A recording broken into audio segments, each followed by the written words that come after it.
Midweek chaos. You know what they say, rest is for the weak. So why not have some midweek Major League Rugby matches to keep the fun going? On a jam-packed episode of the Fantasy Ruckers Show, we recap the weekend that was with its top fantasy MLR performers, hop right into week 11, talk a little waiver wire plus the latest from around the league, and much more. The Fantasy Ruckers Show starts right now. Where rugby and the world of fantasy sports collide. Welcome to the Fantasy Ruckers Show, bringing fantasy rugby to the masses, talking all things rugby from the MLR to leagues around the world. We're on top of it. Headphones on, pads off. This is the Fantasy Ruckers Show. Now, here are your hosts, Ryan Yee, Matt Yee, and Devin Vanderpool.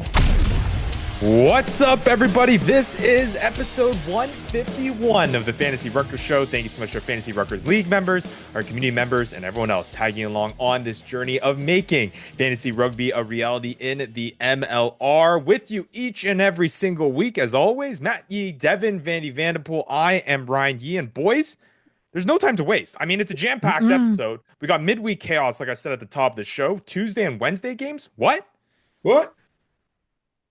Tuesday and Wednesday games. What? Tuesday, Wednesday games. What? We're stuck in a blender and now we're saving lives? What? Crazy. But yeah, just like I said, rest is for the weak. Like I said at the top of the show, we're all about grinding here on the Fantasy Major League Rugby show. That is the Fantasy Ruckers. We're going to break down the weekend that was, and then hop right into a week 11 because we got no time to waste. At the time of the release of this podcast, we got a match tonight.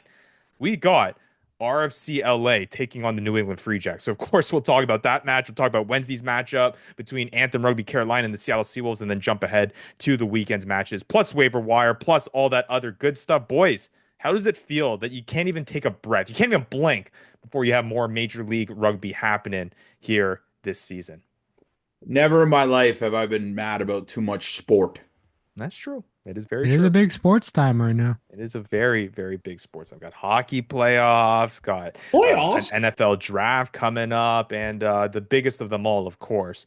I believe we'd have to go into the history books, but I do believe this is our first Tuesday and Wednesday matches in Major League Rugby. I have a feeling that's the case. It's got to be. Must be. I believe we've been doing this fantasy Major League Rugby thing for quite a while, and as a commissioner, I haven't had to deal with that as of yet. But yeah. There you go. Tonight, RFC LA, New England. Tomorrow, Anthem Rugby Carolina and Seattle Seawolves. It's going to be fun. So, again, a jam-packed episode in this one. We'll hop right into it. But like we say every single episode, if you aren't already, follow us at the Fantasy Ruckers. Handles up above if you're listening on the YouTube video. Down below into the description if you're listening on the pod. Join the Discord channel. The community is great over there. A lot of chatter about MLR, of course, fantasy MLR, and all the other rugby that's going on around the world. Great way to keep in tune with all that is going on in Major League Rugby. And of course, check out thefantasyruckers.com, the official platform for fantasy MLR here on the Fantasy Ruckers Show. Even if you're not into fantasy MLR, great place to check out stats and all that other good stuff. So boys, like I said, no time to waste. Rest is for the wicked, like Maddie said. Rest is for the weak, however you want to have it. Let's hop right into this episode 151. News Dump. All right, it is time for the TFR News Dump. We got some pretty exciting news. It was announced over the past several days that we have some new owners in Major League Rugby. And we love to see the crossover. We have our own crossover when it comes to football and rugby here on our show. Of course, Vandy starting his world of fantasy sports, that is, in football, and then made the jump over here to fantasy MLR. It looks like Marshawn Lynch and Marcus Peters are doing the same thing. They have officially invested, it was announced a handful of days ago, in the Seattle Seawolves. So Marshawn Lynch, Marcus Peters are now part owners of the Seattle Seawolves. They were actually also at the game, watching the broadcast. You saw the beast mode kind of walking down the sidelines, getting, I don't know if it's his first taste, but a taste of rugby in Seattle, joined by former, corner Marcus Peters. Played for the Baltimore Ravens plus a handful of other teams. I found out he was a graduate of the Washington Huskies, which is interesting. I love how they try to draw out the Pacific Northwest kind of ties. Like, oh yeah, obviously Marshawn Lynch, you know him from Seattle, and then they post Marcus Peters in his Washington uniform. Like, why aren't they posting their NFL uniform? But I guess they're trying to have those Pacific Northwest ties. But boys, thoughts about two, I would say, NFL legends, for lack of better terms, joining the mission that is making rugby a reality here in the U.S. and as an extent, fantasy MLR, I guess, making strides forward. Yeah, you know what? You couldn't have picked two more electric guys too. Like to Hmm. get Vocal. Marshawn Lynch to invest in you. Yeah. Is I was it gonna say what comes Marshawn. next? The Skittles brand, obviously. Yeah. Yeah. Marshawn Lynch to me is like the actual potential catalyst of, just with his following on social media, just with Yeah. his kind of just outpouring of great content that comes out of his mouth every time he speaks into a microphone.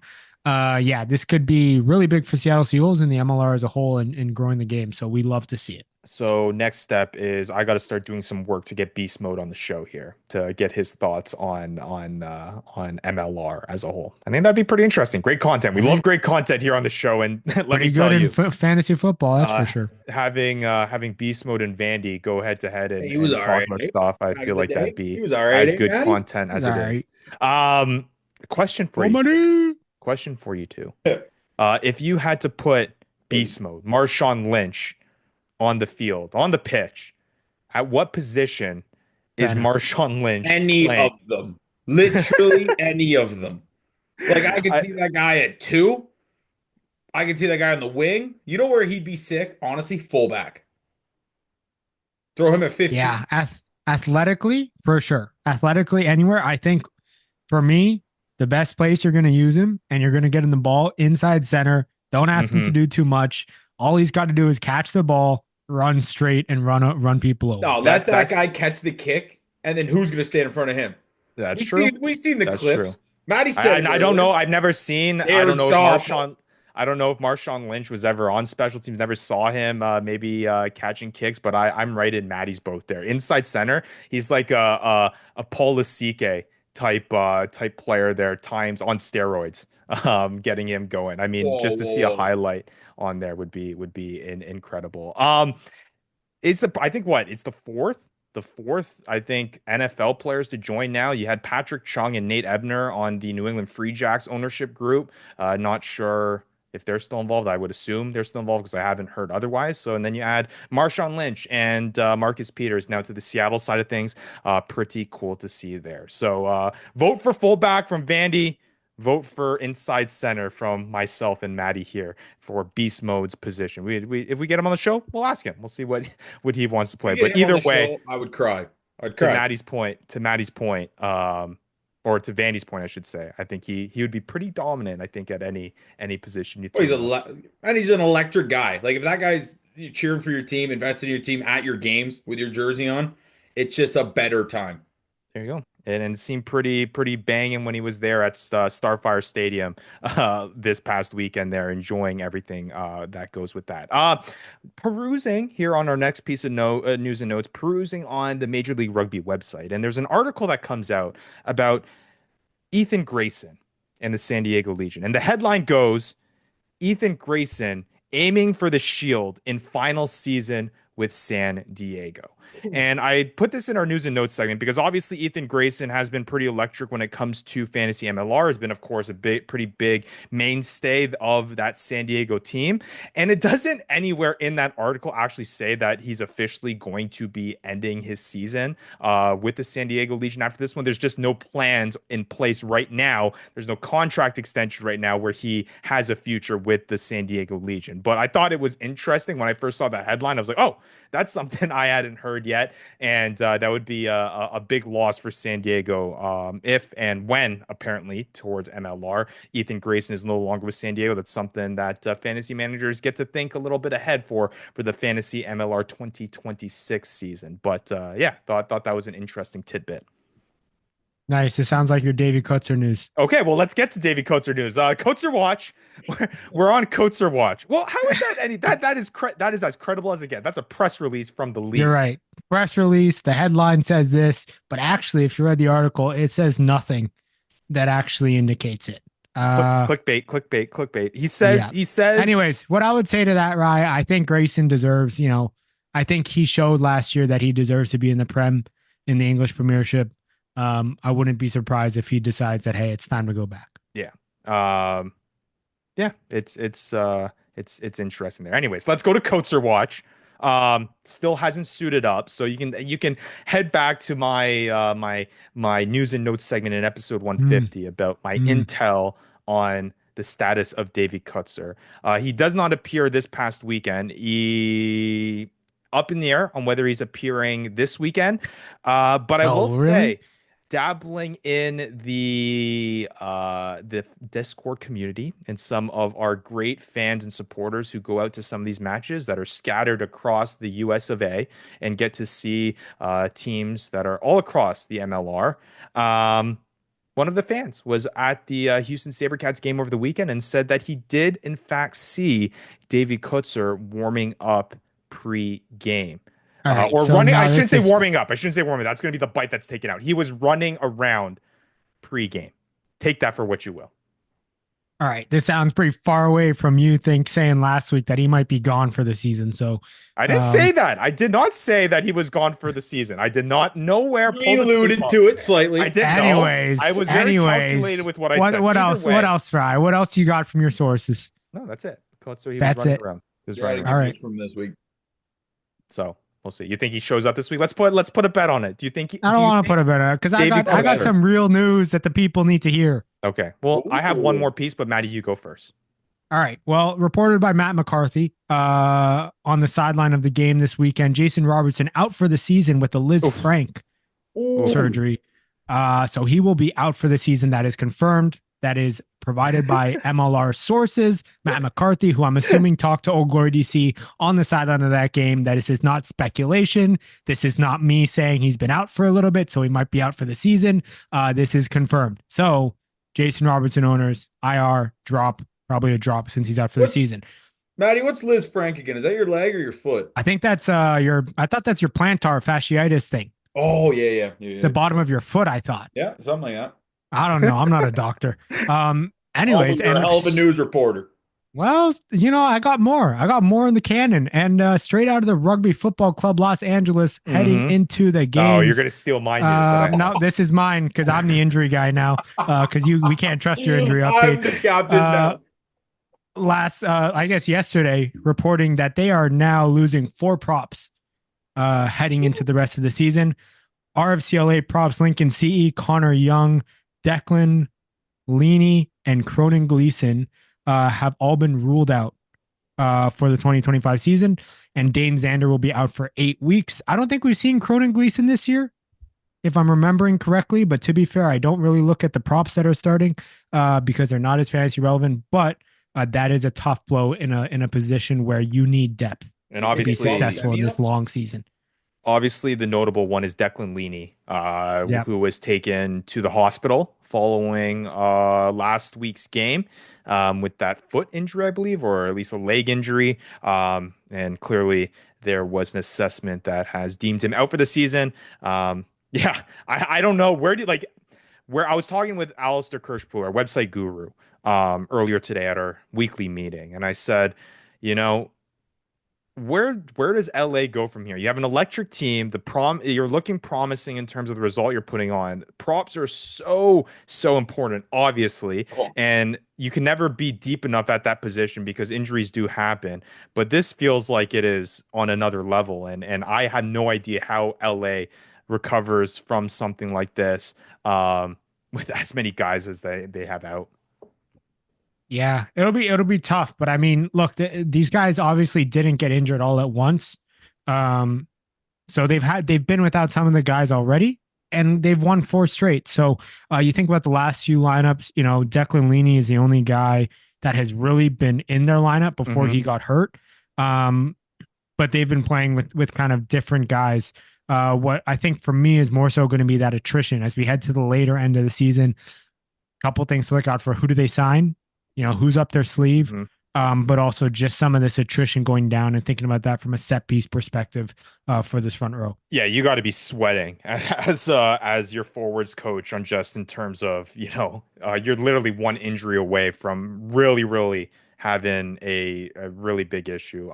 Yeah, like you mentioned, Maddie, only guy in that kind of mix that had notable playing time was Declan Leany. Cronin Gleason saw some time there this season thus far. Started in rounds 1 and 2, came off the bench in round 4, which I assume, and haven't seen him since, which I assume something happened in there. But you have Mike Soseni Fige, Ben Sugars, Maluyu Nuwafe, Declan Leany, who's now injured, Ben Strang, Alessandro Heaney, and Franco Vandenberg. So you're down to Yeah. 1, 2, 3, 4, 5 now in I that think two of those are are hookers. hookers. Yeah, So, exactly. So 3 props you have heading into this weekend, barring any signing that does come through. So interesting stuff. Either way, jam-packed news and notes segment though. Got injuries all over the place, credible injury news, and a tidbit on Marshawn Lynch and beast mode and how good of an inside center / fullback he would be. All right, don't you worry, people. We'll talk about Jason Robertson later on. all right, let's update now the people with what's happening on in the TFR leagues. Go, Vandy. Ain't no supreme compared to you. Hear ye, hear ye, hear ye, hear ye. Hear ye, hear ye. Here is Supreme Commissioner Yee with a Fantasy Ruckers League update. What are you saying there, Matt? What are you what are you saying? Don't worry about it. We have to be there. Where is You had Vandy to even live through close it, to? man. We're not there yet. We're not there yet. I'm But just saying. I'm just saying that there's somebody dropping down the standings in this listener league. there is. We'll get to that part of it. And Maddie's alluding to our listener league. We got to shout out the weekly challenge first. Probably the thing that we probably want to get out of the way the most of, because it was a rough week for the boys. Not me. The Tim Sweel start, yes, Mm. at the Killer. halfback position was killer. Red card, Too yellow tempting. card. Too was tough. tempting. Maddie, He's a low budget. You have to go with him, and then he does that to you. I know. And that led to Maddie finishing 7th, myself finishing 9th. Vandy, you had him in your lineup? Of course, yeah. 13th for you. Don't get it twisted. I'm still 80 points above second place. Either way, so ironically, against the Fantasy Ruckers account, which is I'm interesting. failing miserably. But shout out to Nick Johnson, our stats and analytics guru here with the Fantasy Ruckers. He comes in here as our TFR Weekly Challenge Week 10 winner with 47.7 points. To make us feel even better, he messaged me. He did it with 3 players in his lineup. He went the Anthem Rugby Carolina approach, where he just plays guys against Anthem Rugby Carolina. I believe it was Paula Belicana, LaRue Milan, and someone else that he ended up playing, and that was enough to win the weekly challenge this past week. So he beat us with 3 guys here, which is interesting enough. Now that loses you 10 points. Now going to the listener league and other leagues around the Fantasy Ruckers. Vandy, got to give you your flowers. You came in the clutch against me. We went head to head. Thank goodness John Fitzpatrick Rugby Morning lost, so that it's kept me in the playoff spot. I am sitting in 4th place in that last playoff spot. But Vandy, you're looking pretty good. Maddie, you're looking pretty good. They're sitting at 2 and 3. I think I got the first 100-point I was gonna say week I think you did. for the entire listener league, potentially across all the Fantasy Ruckers. No, definitely not. Why? You have no facts to back that up. You're just saying that now. You're just Neither do you with some of your news. At least I don't report it as injury news. But either way, tough beat for John Fitzpatrick of Rugby Morning. Lost to Hawks 58 by 0.5 to keep me in that playoff spot. So thank you, Hawks 58, for getting that squeeze by win, which was electric. On the Fantasy Ruckers League side of things, I gotta say, pretty good outing by the boys. We're sitting in 2nd place, boys, right behind the defending champion Rugby Morning, which is great to see. But hey, lots of good stuff here. Shout out Maddie. I will say you got the highest point total of the week at 106.1. But from our community, Blind Squirrels of the Scrum and Coke League getting 105.2, Hardened Snowflakes of the Ruckus League 103, and then Fightin' Beavers of the Lou Malnati's Deep Dish League getting 102.4. So I think what I can say credibly is I think this is the week that we've had the most triple digit fantasy scores, I think, out of all the weeks. Got That's no good to see. facts to back it up. Love to see the point scoring there. A couple other notes that we want to give a shout out before we get into our recap of week 10. We have midweek games like we mentioned at the top of the show. Tuesday, Wednesday. We've decided at the start of the season that midweek games are not going to count when it comes to the fantasy MLR space. So sit back, relax. You'll be able to enjoy the match that's happening at the time of the recording release of this podcast tonight between the Free Jacks and the RFC Los Angeles squad, and then also tomorrow Seawolves and Anthem Rugby Carolina. So you can enjoy that without the stresses of fantasy MLR. It will, however, have an effect on the eligibility. So make sure you keep an eye on eligibilities. The only one of note as of this point before the midweek matches, I think, has been Jason Emery, who now gains full fly half eligibility and loses his center eligibility. We'll, of course, talk about him more with that news of the Jason Robertson injury coming up in our waiver wire segment. All right. No time to waste, boys. Let's get right into a recap of week 10. Quick Tap Recap. All right, it is time for our TFR Quick Tap Recap for Week 10 on by RFC Los Angeles. Full slate of matches otherwise that started on Friday. Let's hop right in. Anthem Rugby Carolina taking on the New England Free Jacks. We thought heading into this week that maybe Anthem Rugby Carolina could maybe pull one out of the bag out of what has been a up and down season for the New England Free Jacks. They've looked good as of late, and they take care of business 26-6. Don't even allow Anthem Rugby Carolina to score a try. All I can say with this one before I toss it to you boys for your reaction is messy on Anthem's side. Just ball handling mistakes, turnovers. You're not going to beat a veteran squad like New England Free Jacks if you're going to be playing like that. Yeah, I mean, I think Anthem might have been a little surprised to see, and everybody was a little surprised to see New England Free Jacks putting out basically a full-blown squad for the most part against Anthem in comparison to the kind of the lineup that they're putting out against LARC, which we'll get to later. But yeah, it was an interesting match. Honestly, I don't think the score necessarily does it justice. I think New England Free Jacks, they were making some big hits. They were playing some really good defense. Jed Melvin was absolutely everywhere. It was ridiculous to see him play, but I think a lot more for me is on that Anthem Carolina side. I thought this was a positive game that they could take away from. I thought their set piece off the back of the set piece had a lot more variation. You saw their attack. I think it just looked a lot cleaner from a structure perspective. They definitely didn't finish and couldn't convert when they needed to, but I don't think they necessarily were dominated. I think New England Free Jacks played really good defensively. But I think Carolina did a lot with it. Even though sometimes they were just getting pushed back. They held on to the ball, something that we just really don't see them do too often. But yeah, I actually like the way that they played this game. Okay. So faith stays with Anthem Rugby Carolina. I think we can safely say that my book it bets of 3 wins over is probably out the window here at this point of the season. Are they getting a win though, Maddie? The way you're talking, it sounds like I don't think so. Okay. Well, like so here's the thing, like they look good structurally, but you see New England Free Jacks, the way that they're able to just come off the line, to me, like their ball is just service is just slightly slow. It's like a second slow, and it just results in them. Like we saw some of those big licks that the forwards were taking on some of the Carolina guys. It was just, I don't know. I don't think they're going to win with that type of play. We'll see what they look like in a few weeks. I just think they need another 9. Yeah. It does feel like they're just missing that one little piece to kind of put them over the edge. And I mean, obviously from the score standpoint, Maddie, like you mentioned, not cutting it.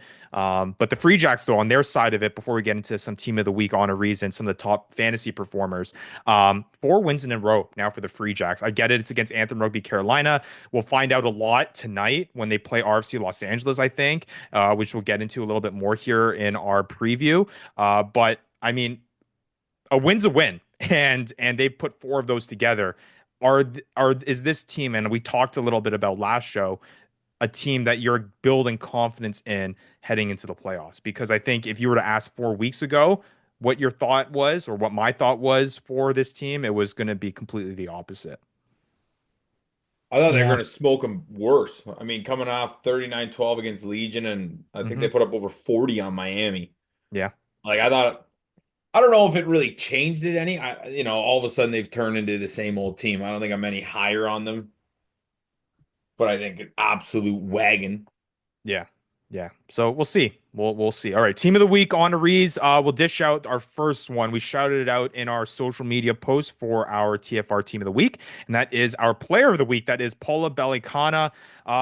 We'll talk more about him in our waiver wire segment. More so. I have a question to ask you boys. But Oh no. 28.9 fantasy points for the highest fantasy point total of the weekend. Scores his second multi-try game of the year. Has 6 on the season. His second season with triple-digit meters gained.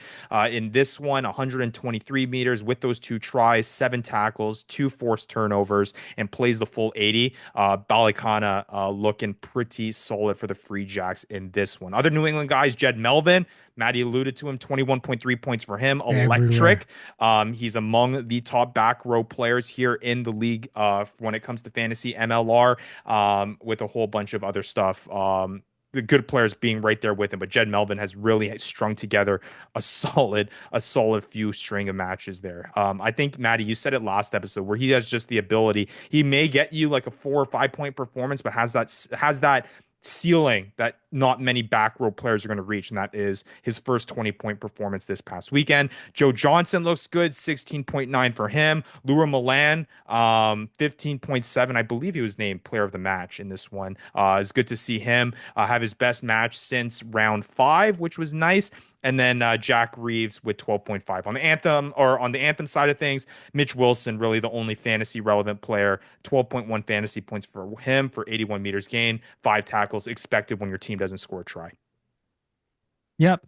That sounds about right. And Mitch Wilson had some conversion points and penalty points as Yep, well. that's right. All right, let's move on to the second matchup on that Friday to round out the first evening of Week 10 action in Major League Rugby at 10:30 p.m. Eastern Time. The Seattle Seawolves take on the Chicago Hounds at home, where there was a beast mode sighting, and I guess the Seawolves got amped. I don't know if there was a pregame speech made by You just yours look at him. truly of Marshawn Lynch, but they said, "Hey, new owner in the house. We got to show up, and we gotta tell Marshawn, we got to tell Beast Mode, you just made a pretty dang good investment, and we're gonna take this one because they take down the best team in MLR right now in a lot of people's circles, 28-22 in what was a pretty back and forth affair, but Seattle in the end winning at home by 6 points. I think this one was discipline. Discipline lost Chicago this game. I Yeah. mean, I gotta say, we were talking about it earlier, Tim Sweal losing us fantasy points, but that was a silly tackle to make. Mm-hmm. That was dangerous, came in on the blind side, deserved the red, and then I think they stacked another yellow on top of the red. That's when Seattle kind of took over the game. And I mean, tough one, but Yeah. they were the better team. They won the territory, won possession. They looked really good, but self-inflicted injuries. Yeah. I agree. And like Sweel's got to know once you get that first yellow, and he got it so early. Yeah. Like you get that first yellow, you got to know that you got to play a little bit, behind the line Yeah. when it comes to things. But Vandy, I don't think just discipline, like penalty wise, adding on to the penalty side of things, I thought discipline in terms of game management, in terms of set piece, like you think about how many times Seattle made huge gains Yeah. on line out set piece turnover. It was ridiculous. We saw how many times did we see Devon Rousseau or Diana Fulu or Foodie. Duncan Matthews? Yeah, Foodie Foodie had making a couple huge too. break down to Yeah. 15. Yeah. One of the things I loved about Seattle was just in this game they attacked so well within the 15s, and they really spread the ball out wide. I thought that was great. I think Chicago really messed it up in terms of game management side when they're tied at 8. They're tied at 8 for a while, and they are kicking for the corner constantly. Tim Sweal misses one for the corner. They could have gotten 6-9 points to get the momentum going. It was just a tough one, and it was weird to see Chicago put out this subpar side against a team like Seattle. Yeah. They put, I think, honestly, a worse side out against the Seattle side than they did against Anthem, which is interesting. And they didn't do that like, and they had a pretty rough lineup against Anthem as well. But yeah, it was an interesting one. Seattle, like you said, Vandy deserved the win. I do want to just shout out Roddy Iona. I think he had a great game here, Yep. whether it showed fantasy wise or not. But I thought he had a great game defensively, especially.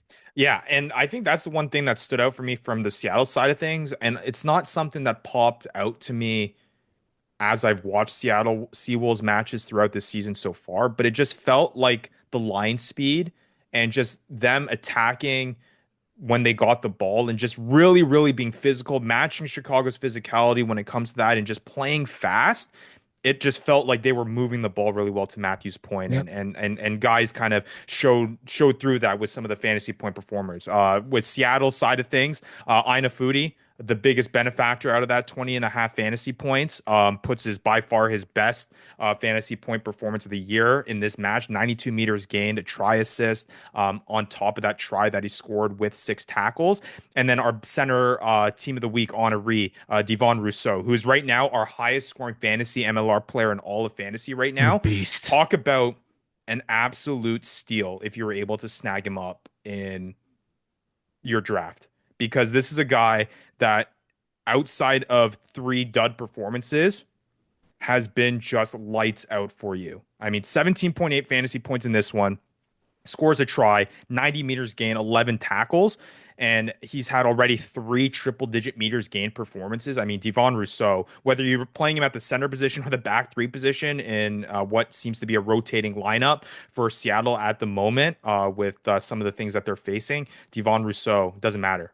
He's playing really well. Rodney Auna, like you mentioned, Matt, he did well, 13.4 fantasy points for him, large in part due to his success on the boot, which he's had a little bit of struggles with so far this season, but has his best kicking game by far. 2 conversion kicks, 3 penalty kicks to get Seattle that win. And then we'll talk a little bit more about him, both these guys, a little bit later. But Riekert Hadding, 13.3 fantasy points for him, who scores another try, and Duncan Matthews, 12.7 in his first start since round 6. On the Chicago side of things, Lucas Rumble, 11.9. I mean, he's probably just as like consistent as it comes. Like, he's going to get you around 8 to 12 fantasy points. And Lucas Rumble did that in this one with 18 meters, a try scored, his second of the season. And then really the only other guy, surprisingly, is Michael Baska, who in the spot start for Mitch Short in the matchup against Seattle gets 11.2 because of his try assist and 38 meters gained, plus a penalty kick.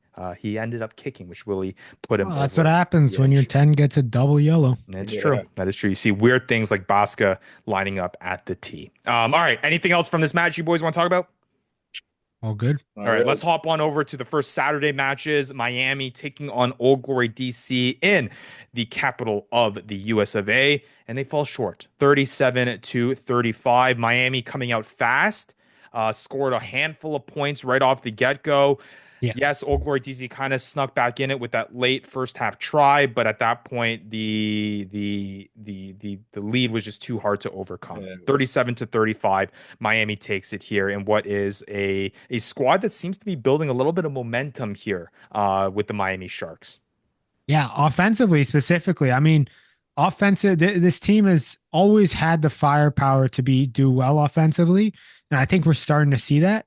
Defensively, I mean, look, they gave up 33 points still, so they still got a lot of work to do, especially in that second half. But yeah, Miami turning heads for sure. Yeah. I mean, from a fantasy standpoint, it's like, pretty solid. Like, I mean, we don't really care about defense here when it comes to fantasy. So to see a 37-35 point performance, we're not too ashamed of that.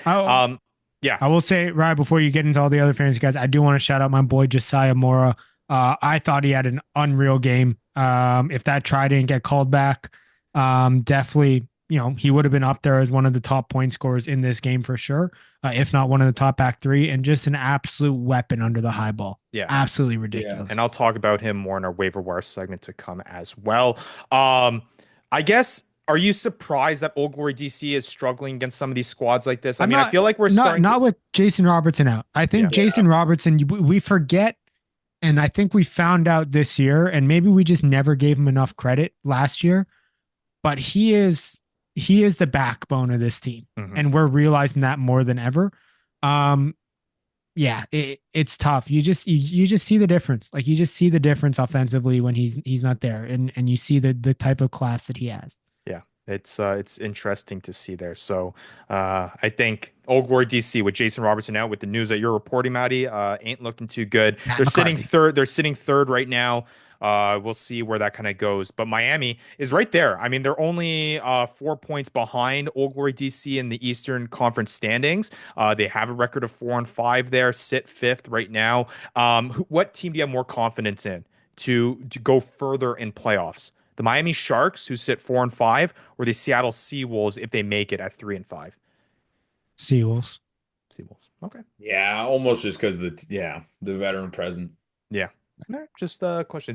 I would have never thought that the Seawolves and Miami Sharks would be sitting there together with basically the same point total here heading into week 11. From a fantasy standpoint, you would think you'd have more fantasy point output with the game that's 37 to 35. But that not necessarily the case because our highest point performer in this one is Shane O'Leary at 14.8 fantasy points, who continues to start at the fullback position and at that position has now racked up double-digit fantasy points in both of them. Great to see Shane O'Leary make an impact. He's skyrocketed up now to 71% owned in all fantasy MLR leagues, Start of the and week. rightfully so with the impact that he's having. Shane O'Leary looks like he's actually the real Santiago Videla we thought was going to be the case, right? Wow. But if I close my eyes, maybe. Yeah, maybe. Other ones, Point. Matthias Orlando, 14.1 for him. Manuel Ardeo, 12.6 fantasy points. And then Thomas Kubisha at 10.8 fantasy points for him, who's Beast. been also very consistent outside of two dud performances around 4 and 5, has now followed it up in rounds 9 and 10 with 14.8. And in this past weekend, 10.8 with his third try of the season. On the Old Glory DC side of things, Perry Humphreys, 14.6 fantasy points, 87 meters gained, a try scored, makes him the highest Old Glory DC scorer, and he joins Tavita Nakali, who is our second row team of the week honoree at 12 fantasy points, which when you get that at the second row position, you're feeling pretty good, who scored a try with those 16 tackles that he made. Nick Rigg also scoring a try, 9.6 for him. Outside of that, not really anything as of note. I agree. All right, let's move on to the second last matchup of the weekend. Houston Sabercats, NOLA Gold. The NOLA Gold were a bad bounce and a Tuifua scoop away from possibly coming away with a victory on this, because that ended up being your game-winning try, 17-15. Houston Sabercats take this over the NOLA Gold, the low-scoring affair. But yeah, NOLA can't pull it out of the bag, and Houston somehow finds a way to win here at home by the narrowest of margins.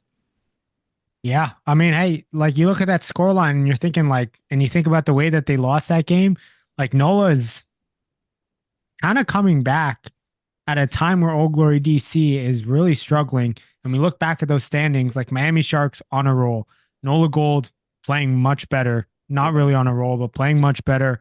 Old Glory DC loses their backbone of their offense, and now has to adjust. So it's interesting times in the crappy East, but yeah, this was exciting.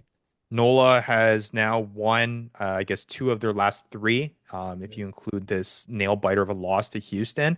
I guess on the Houston side of things, is there any room for panic right now? You have a loss to Miami last week, close one against NOLA.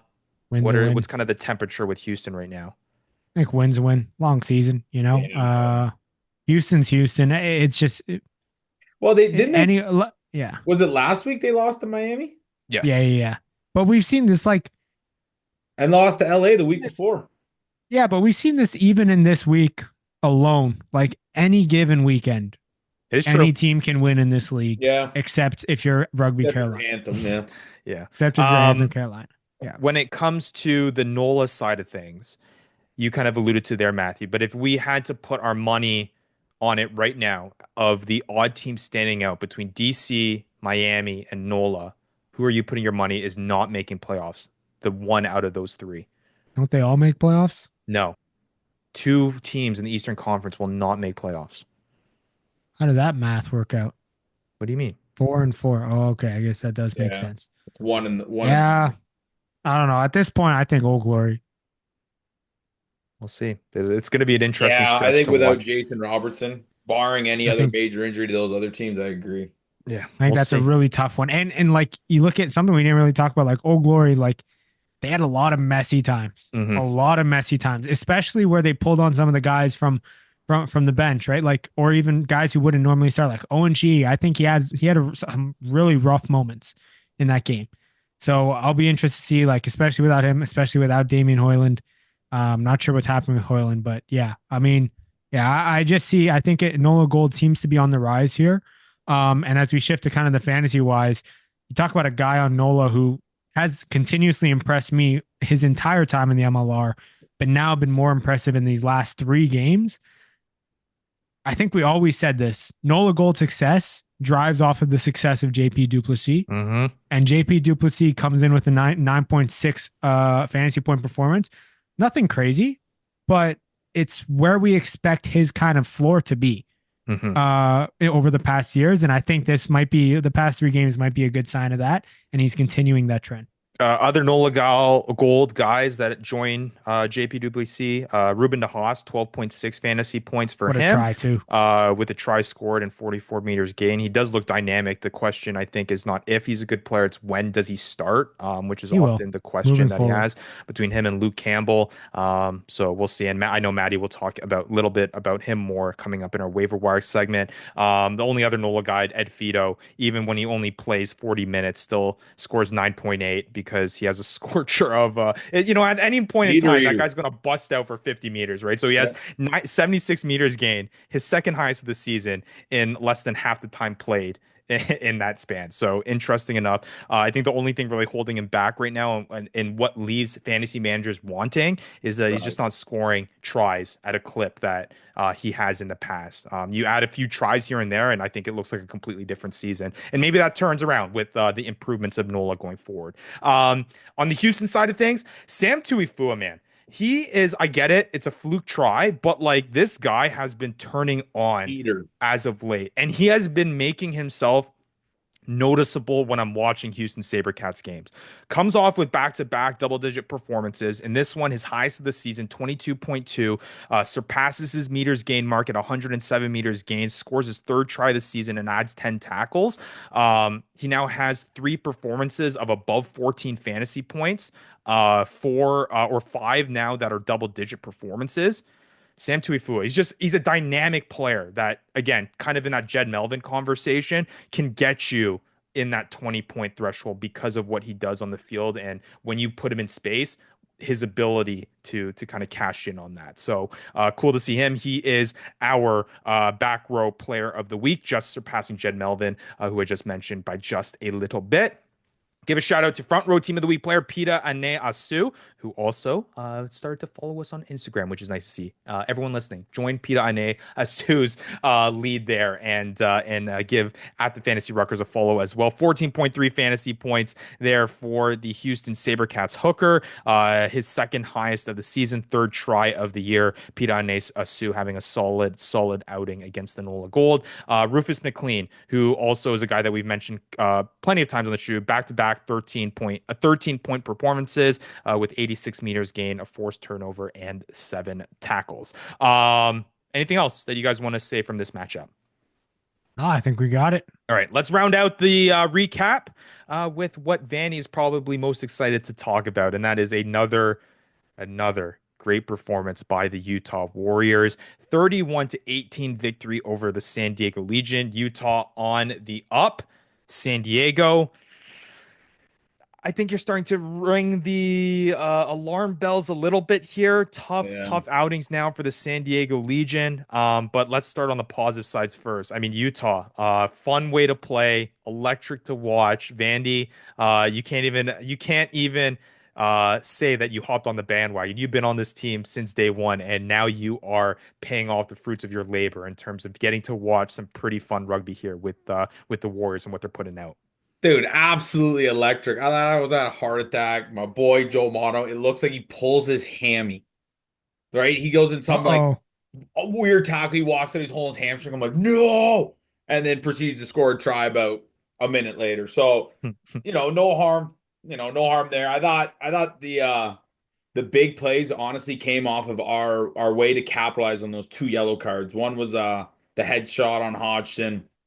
I can't remember what the other yellow was, but like Jordan Trainer mono score there early, and I just thought the first half I thought the wings played unbelievable. Like we would get down into the zone, move the ball outside. The wingers were playing great.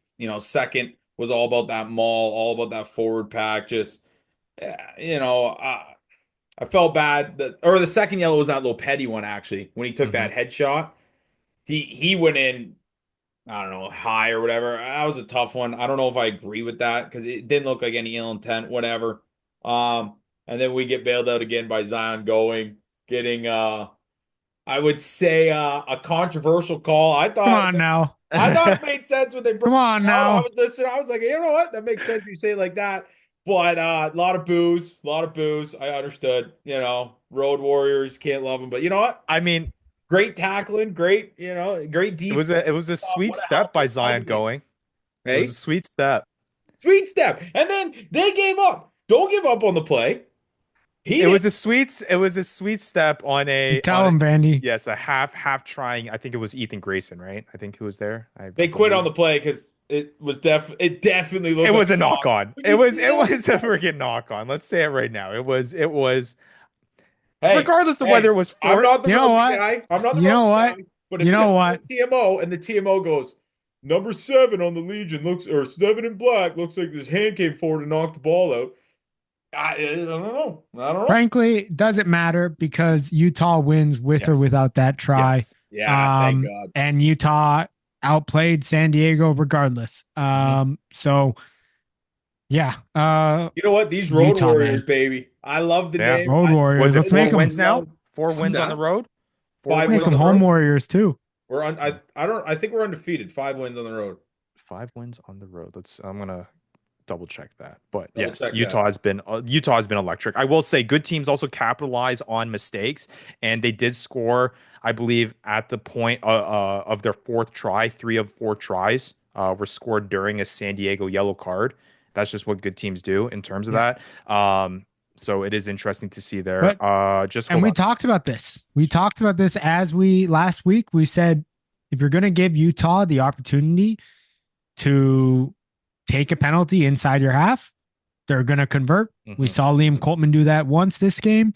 We saw them convert with the yellow cards, like you Yep. said, right? This Utah team's deadly. Like, don't be And you know fooled, what? man. This Honestly, it's our guys. The way they go up. Trainer made some unbelievable plays just to pick the ball out. Fearless to run through that. Get some yards back. Couple huge hits to drive the guys backwards, like in our own zone. Like just unbelievable. And yeah, we are undefeated on the road. Yeah, 5 wins in a row on the road here this season. Have not yet lost away, which is pretty crazy. San Diego, On baby. the San Diego Legion side, I mean, are we hitting the panic button? They've now lost four in a row. Um, Tough ones too. they're there's fall. concern. I gotta dig into some of the film and figure out what has gone wrong here. To me, they're not putting up a lot of points either. 18 against us, Yeah, 12 against New England, 20 against Chicago. an offense that we call as being a lethal weapon in the past years. It's interesting to just see how much it's fallen in these last 3 or 4 games. To start the Uh, season, I thought they were maybe the They best. started the season off hot. Yeah. Yeah. Money right now on who is going to win this Western Conference. Utah, baby. What do you mean? Love the gusto. Love the gusto. Are you Not sitting even as gusto. confident? Watch I can the see it. product. These boys are I can see playing it. and deserve It is crazy though how tight the Western Conference is, though, Here- right? Here's the Houston- issue. Utah will always have issues defensively. I don't know what it is. Yeah, that's I don't know what the, it is. Hey, outscore your problems. That's what I'm witnessing. You can outscore Yeah, your that's problems. that's all There's right, no problems, right? and that's fine. That is But hey, you know what wins championships? It ain't offense. Outscoring problems. between the first and last playoff spot in the Western Conference. It's only separated by 8 points in the standings, which That's crazy. makes it pretty fun to see. These sucks. From a fantasy standpoint of things, let's talk about some of these top performers here. We do have our scrum half and fly half team of the week I can't believe honorees. Zion Going's doing this. This to me. one, So Zion going, we'll start there. Our scrum half team of the week. Obviously scoring on that try there. But me and Vandy were talking off camera Mm. Maddie's about never given how him love. he's really taking it to you, Maddie, about how Yeah. You know what? you He's played better this year. You People can always said to improve. bench him. He was Always said he's gonna start. absolute. He was absolute doo doo last year every time he played. All right, and I won't people take that improve. level of And difference. the fact that he's improved this year, the fact that he's playing the way that he is, kudos to him, man. I got nothing but positive things to say until he starts playing bad. all right. All right. Other Utah players, Jordan Trainer, 18 fantasy points for another great showing. He now has 4 double-digit performances in the last 6 matches. Make that 5 actually in the last 7. Has 5 on the year. Pretty Weapon. incredible stuff. 92 fantasy or 92 meters gained a try for his 4 try this season for his best performance so far this year. And then you also have Joe Mano, who Vandy mentioned, 14.7 with the try that Oh, he man. scored. $41 I bucks. believe he's once again the try scoring leader in the MLR, I want to say. And 21 bucks gets you. hardest hitting 11 in the league too. That's true. And the highest fab paid this year. You know what? Keep And see it coming. Joe Mano. Deserves now the that you got the accolades. win this past week, Maddie, in the listener league, and Joe Mano contributed to that, unlike last week, it feels better, doesn't it? It feels great every week. The fact that I paid good hard earned cash Yeah. on Joe Earned Mano. in quotations. Earned in quotations. But eight tries on the season so far, which is pretty crazy. Beast. Three in the last 2 matches. No, It I seems told like everyone. I told them all before the season. I said, you did. You did. Pull he's up the gonna tape. Pull up the figure it tape. out, man.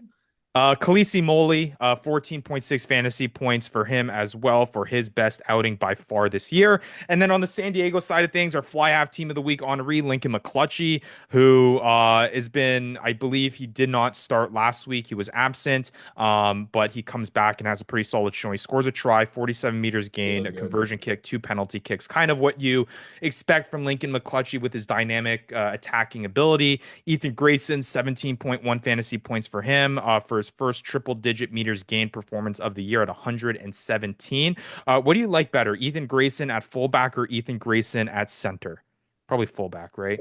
Love my fullback. Yeah. It's just tough because what do you do with Rian Stowers, who I know took the bench this Yeah. week? Put him on But the either bench. way, yeah, interesting there.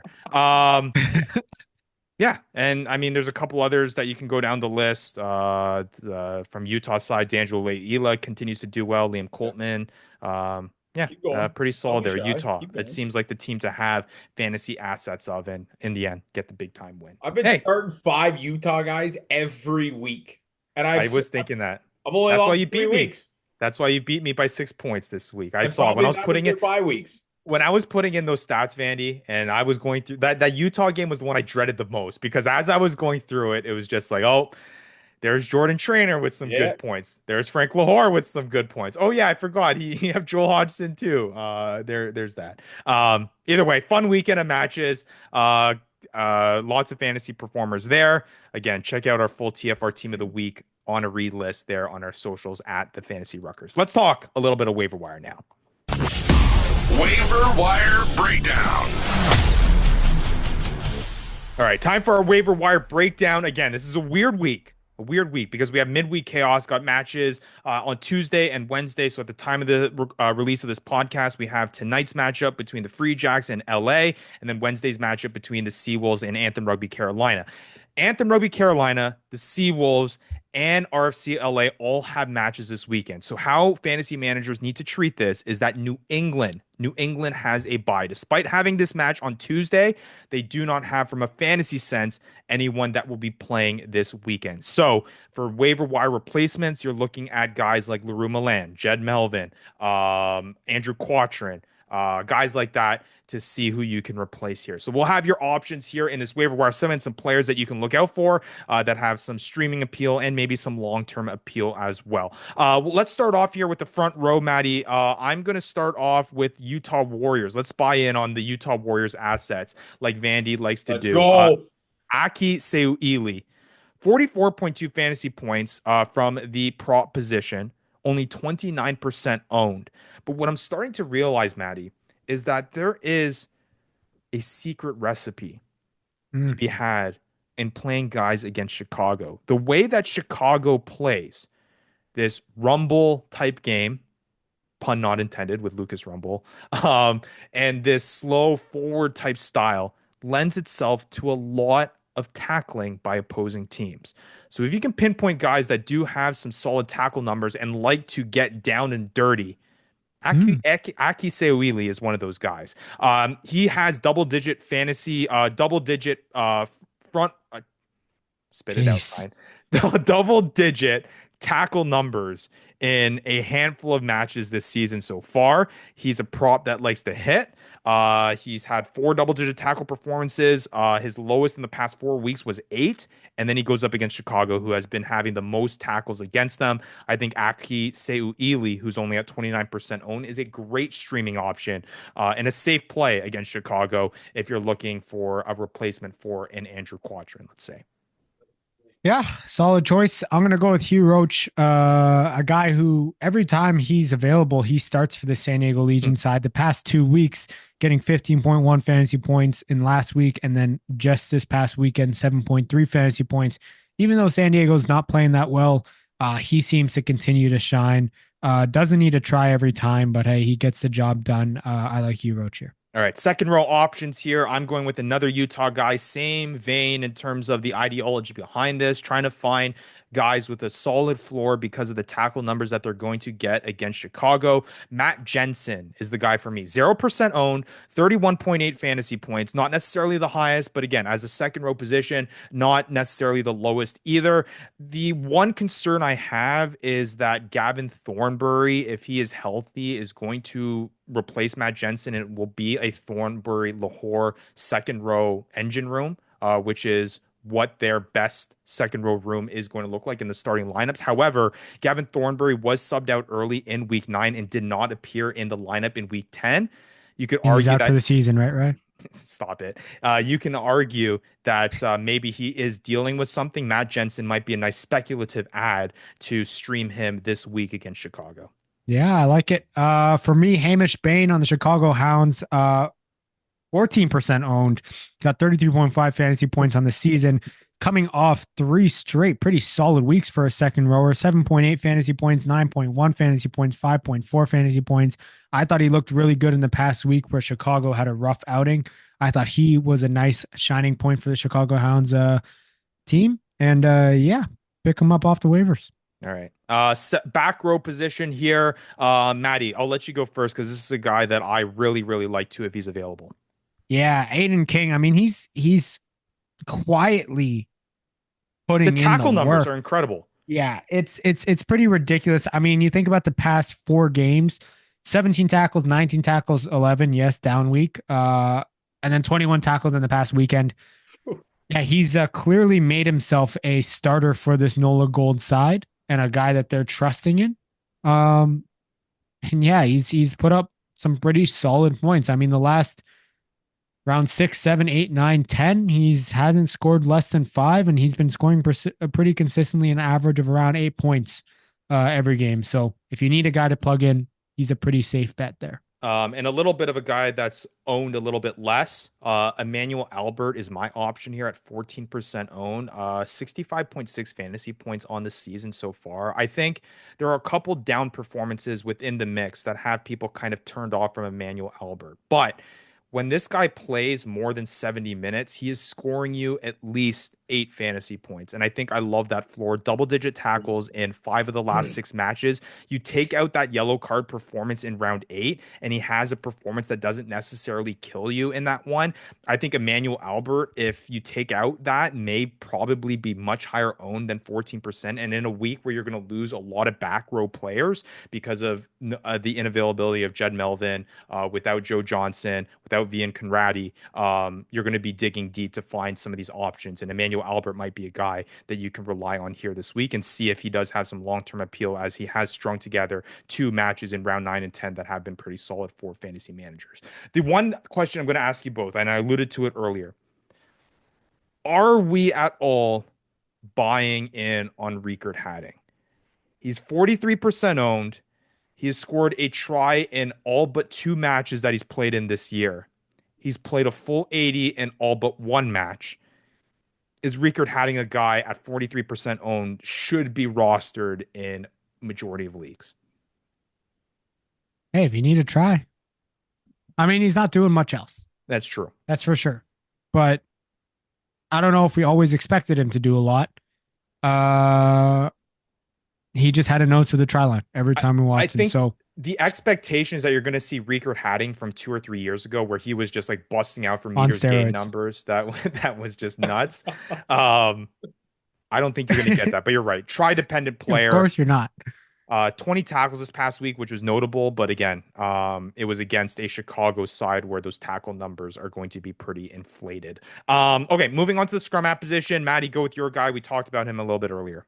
Yeah, I mean, there's not much here. I'm gonna go Ruben DeHaas. Look, he comes off the back of in round 9 having a good finish to a game. He comes into round 10 deserving the start, plays a solid 60 minutes. I think if you're in need of a guy, he's a nice guy to plug in. I wouldn't necessarily vouch for him as a long term.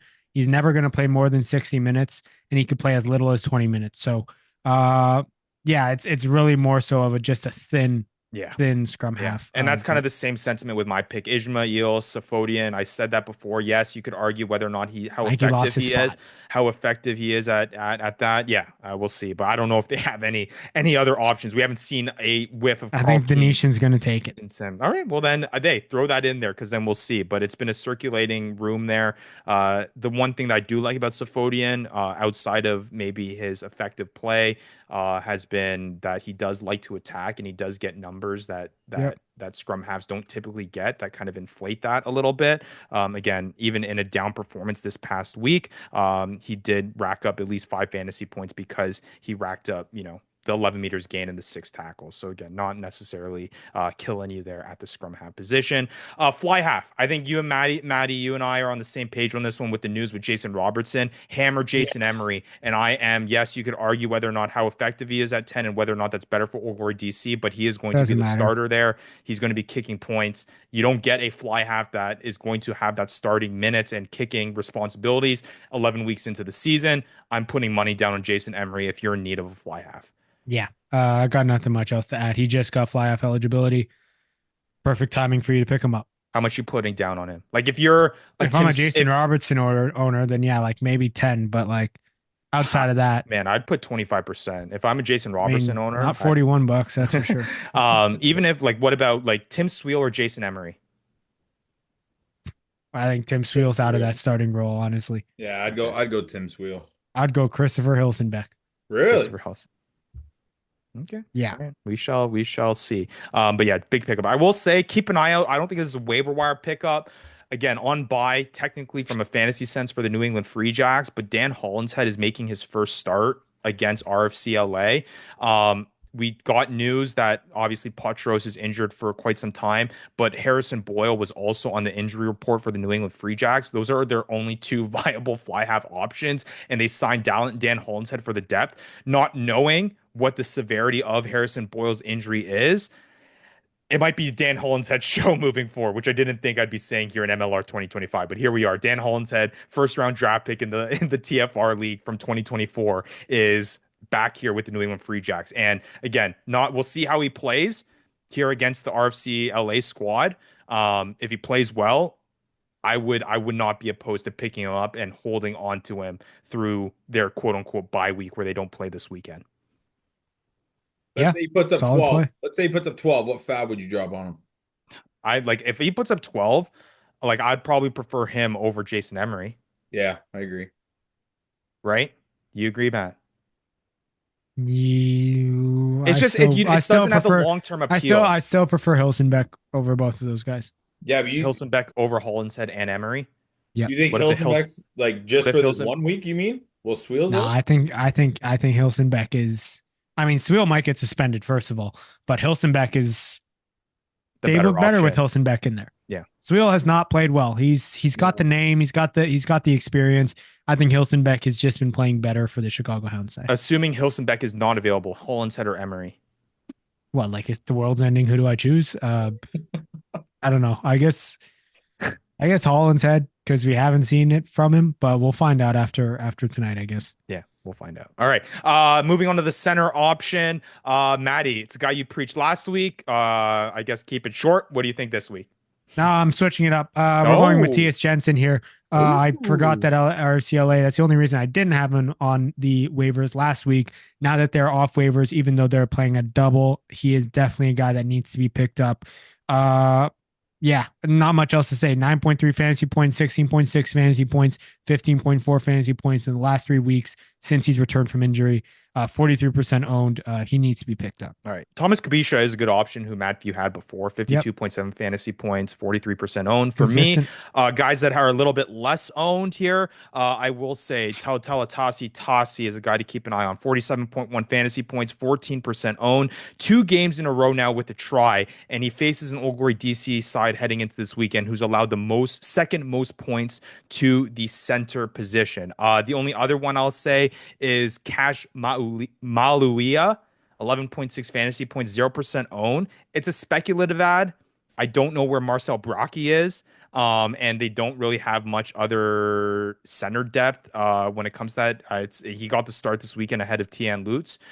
So again, if you need a really deep play, you can see where they go against that. And RFCLA has been allowing a lot of meters to opposing centers there. So Cash, if he's in the starting lineup, maybe a nice streaming option. I will say now in the back three positions, Maddie, you mentioned him. I'm saying Josiah Mora. 21.4 fantasy points on the season, only 14% owns. Anthem Rugby Carolina is the team that Miami faces, allowing the second most points to the back three position. Josiah Mora has looked good since his move to Miami. I think that he can be a long-term option for you in what is a trying to be dynamic Miami offense, and they go against the team that is losing every single match at this point of the season. Oh, I think he's going to go off. But I got Duncan Matthews, just a classic, a vet, a guy to go back to. Last 3 games that he started, 14 points, 10.4 fantasy points, and 12.7. He's available in all leagues. Yeah, I like him. That's about it. All right. Last question for you two both. How do you not pick up Paula Balacana right now? He's the Even back Because three. this bye week. He's the back 3-8 of the week or on the year so far. He's only 14% owned. He's among the top try scorers this season. Yes, I get it. He is kind of an up and down player where he has a very high ceiling or can give you a dud. But should the eighth best back three player from a fantasy sense be on the waiver wire in almost every single league? I get it. I He's on think bye. Probably, yeah. I think So yeah. if you make a case to pick up Xavier Mignot off the waiver wire, then you should make the same case for Paula Balacana. All right, That's wait. Okay. Ed Fido or Balacana? I think at this point I got to go Balacana. Maddie? I think the safer play is Ed Fido.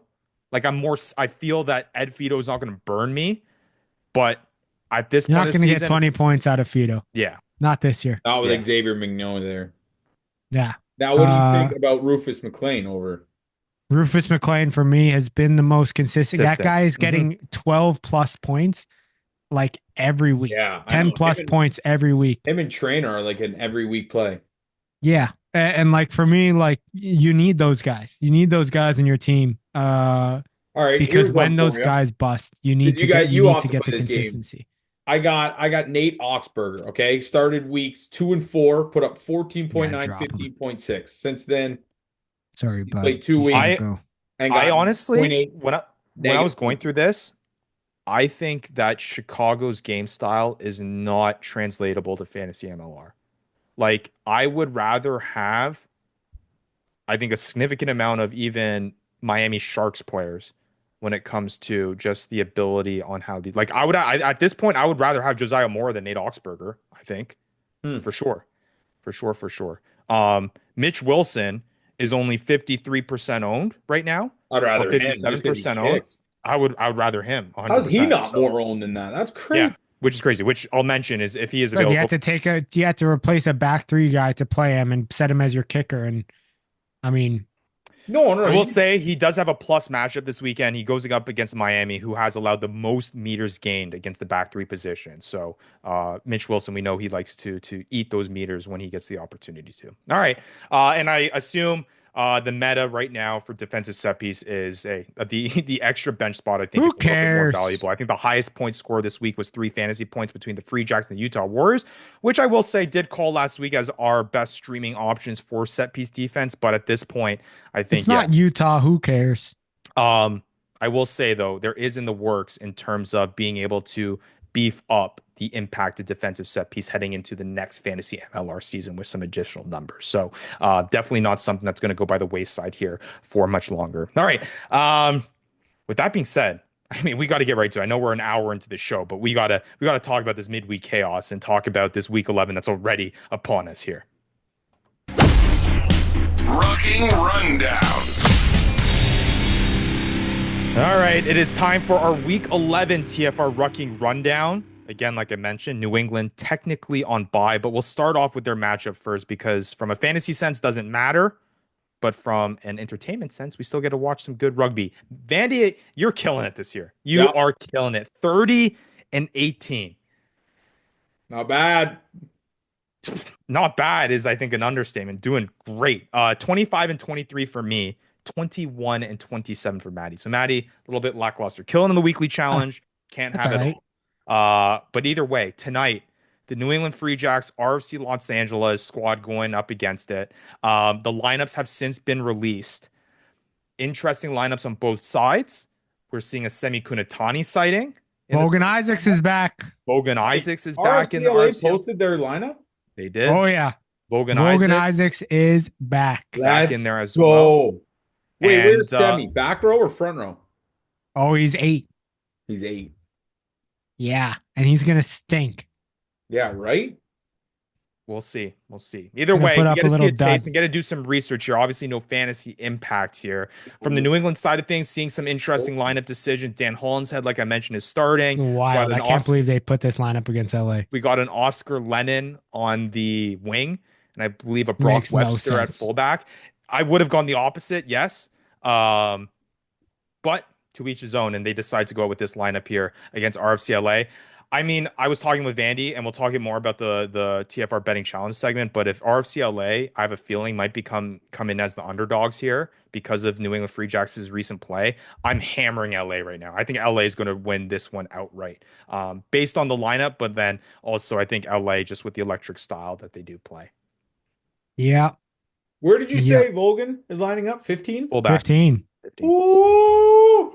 Yeah. Ooh, baby! Yep. That's sick. Yeah. But yeah, I'm going LA. All right, Vandy. I'm going LA, yeah. All right. LA across the board here against it always worries me when we all three of us go against New England because that's the match where New England comes through and they just win a tight Where's one Reese again. McDonald? They Isn't won he 4 in a winger? row. He's on the Uh, bench. yeah, they're just resting players because they just had they have a matchup. Logan Isaacs is about to be a beast. They have a matchup Yeah. coming up here. 2 sick 15s, man. Yeah. 3 I mean, if you count Rory Van Voot on the wing. talk about a tough trip though. You're playing New England on the East Coast on Tuesday, and you got to match up. You got to fly to San Diego for your matchup on Saturday, which we'll get into. So not surprising to see a whole bunch of players kind of interspersed there to go on. I would bet you that Reese McDonald starts this weekend, of course. Here coming up here in Wednesday's matchup, again, no fantasy implication, but Anthem Rugby Carolina is taking on the Seattle Seawolves. Have not seen their lineups as of yet, but Doesn't matter. I'm going Seattle in this one. Yep. Yeah, I mean, no, I'm gonna pick the team that's never won. Yeah, no, I'm gonna pick Seattle. Straightforward. Can't argue with that. All right, now getting into the fantasy relevant matchups. RFC Los Angeles taking on San Diego Legion Saturday, 6 p.m. Eastern time. This one's going to be an interesting one. San Diego on the downturn. LA looking good. LA looking good. You got the quick turnaround though. They do return home. You are putting kind of like a quote unquote second 15 against New England, maybe you could argue. But again, you can't argue with the cross country travels to get to LA to take on San Diego, who are itching to get back in that win column.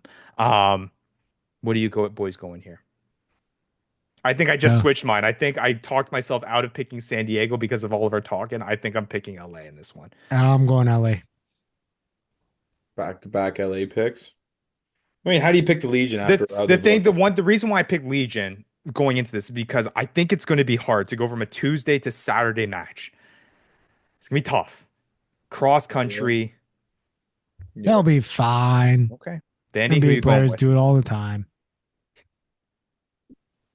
This is tough. I think we're Legion. They have a get right game coming up here. Okay. I don't blame you for choosing that. Not I think this it one. could happen. All right. Saturday, 8 p.m. Eastern time. Houston Sabercats at home taking on Old Glory DC. Again, I don't think Houston. there's much to be said on this one. Yeah, Houston for me. Old Glory DC on the downturn with the Jason Robertson injury. Houston still a solid team in the West. Give me Wagon. Houston. Yeah, give me Houston. Houston for all of us. All right.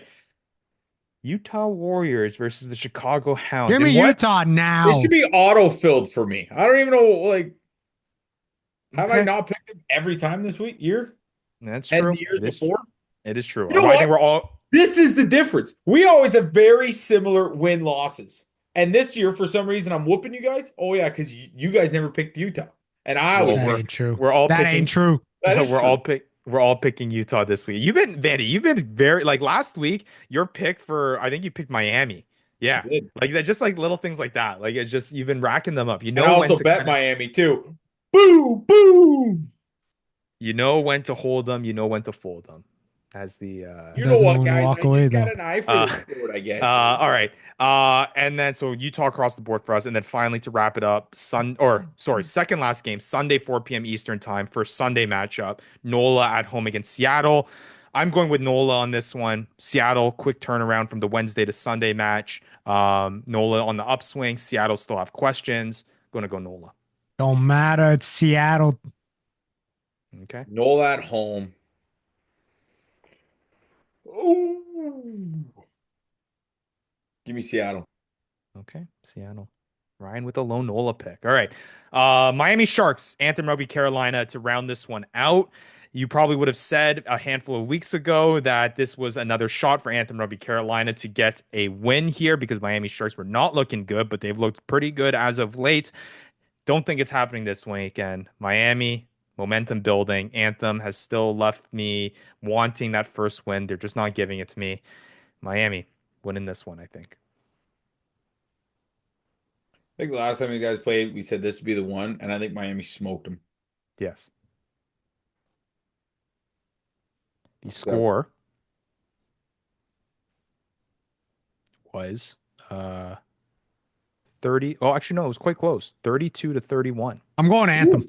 I'm going Anthem here. Miami has a tendency to fall down to some of the opponents' play, and You're I gonna think it's talk gonna be about Anthem. you're gonna talk about tendencies and then Anthem in the same breath and not bring up their tendency to not win. I'm going Anthem. Everybody's got to break the mold at some point. This is their shot. All right, Vandy. I won't be dragged down, Miami. But I'm gonna bet. What am I going to do? Keep picking the same as you guys? How am I supposed to catch up that way? That's Anthem true. wins this one. That is true. That is true. But you just seem to be picking the wrong ones. Either way, full slate of matches that start today, Tuesday, All wrong till it's right. all the way through until Sunday. All right, let's wrap up the show talking a little bit about the cash that Vandy's making. TFR Betting Challenge.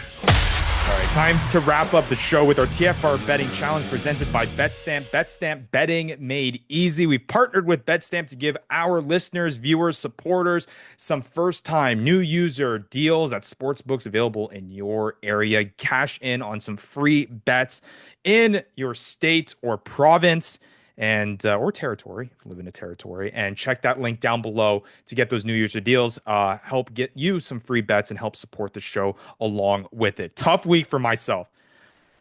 I was buying into Anthem covering. I was buying into the Chicago line being spicy with only being 0.5 favorites. And it burned me twice, and I lose $20. And what I thought was probably my most confident picks, especially that Chicago one of the year, burned me real good. But Vandy, on the other hand, he put in just a little bit of money there for $5 picks on Miami and Utah, of course, for his boys. And now, Vandy, you're up to making $72 on the season. Pretty solid at my lowly $10. Now, the question goes to what Maddie thinks the lines are. As of right now, the recording of this podcast, the LA and New England lines are not out.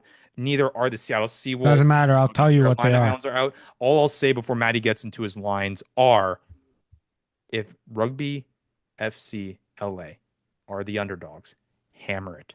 Yeah, they're not going to be. Sorry. Free Jacks underdogs by 2.5. Yeah, I don't really like that one. Just don't like it. Anthem versus Seattle. Seattle are going to be favored by, let's say, 13.5 points. I don't think Anthem covers this one. Let's hold on the Anthem bets until the later game of the weekend or of the week. Okay. Houston versus Old Glory. Houston favored by 6.5 points. Don't touch that one either. Utah versus Chicago. I think, weirdly enough, I think Chicago comes into this favored by like 3.5 or 4.5. And I'm hammering Utah as a dogs. Okay. Hammering Utah as a dogs. Yeah. I don't know. That's going to be a tough one. I'll be interested to see if they put Utah, especially with the way that they've been playing, as the favorites. But just standing wise, I think it's pretty tough to not put Chicago as the favorites here, even though Utah's been playing unreal. RFCLA versus San Diego. I think RFCLA are going to be favored by 3.5 points. Scratch that, make that 5.5 points, and I'll take RFCLA. NOLA versus Seattle. I think Seattle. I think NOLA is favored by 1.5. And I would take Seattle to win. And I'd take that. And then for Miami versus Anthem, I think Anthem, I guess Miami is going to be favored by, what did I say, 13.5 against Seattle. So probably around similar, 13.5 versus Miami. And I'll take Anthem to cover. Yeah, I would like that. Cover at 13. I would like that. Yeah. What would be the line for you to be confident in a Houston favorite pick? You have 6.5, and you said you don't like that. 10.5. I would need it lower, honestly. Lower. I need it lower. Houston's a favorite. Yeah. Yeah, I would bet. Who are they up against? I mean, I would bet the DC. 6.5. I just don't think you're going to get. If they were 10.5, I'd bet DC to cover 10.5. No, I'm saying the other way around. What would be the number for you to go against DC? I like 3. Feel comfortable. Well, if it went down, then it would also bring OGs down. It's the same. No, I know. That's what I'm saying, Vandy. I'm saying for you to bet on Houston as asking a weird question. For you to bet Houston as a favorite. I just wouldn't even want like. I just think that's just not the matchup to go to. No, those are traps. You just don't like the matchup at all. I just don't like the matchup. I win. So then you're just wondering by how much. And I don't think they put up very many points the last 3 weeks. If that was like, I'm not even kidding. If that's like 8.5, I'm gonna take OG to just cover. Okay. Yeah. Houston at 3. On it, but Houston they've at 3 like favorites. 20 points, man. Houston at minus 3.5. You don't like it still? No. Minus 1.5. Okay. 3.5. Yeah, I'd probably. Houston will take it, but I don't even like that bet. The games that I like here are Utah versus Chicago, NOLA versus Seattle, Miami versus Anthem. I think those ones are going to come out with lines that are actually going to matter to making money. There you go. Yeah, I'm in the same boat for you. I like those picks. So we'll see. We'll see actually, where that even goes. Throw in RFCLA San Diego in there if you're a believer in San Diego for a comeback game.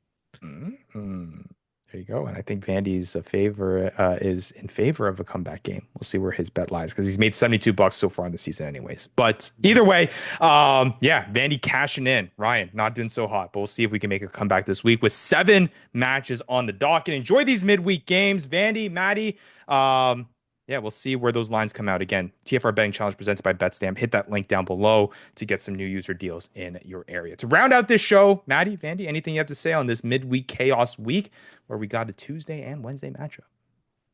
Just enjoy. Enjoy more rugby, as we all do.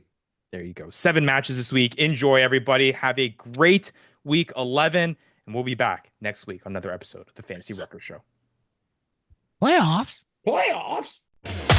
You've been listening to the Fantasy Ruckers Show, bringing fantasy rugby to the masses, covering everything rugby from the MLR and beyond. We hope you enjoyed the show. Make sure to like, rate, and review, and be sure to tell all your friends. We'll be back soon, but in the meantime, connect with us on social media at the Fantasy Ruckers. Till next time, this is the Fantasy Ruckers Show, signing off.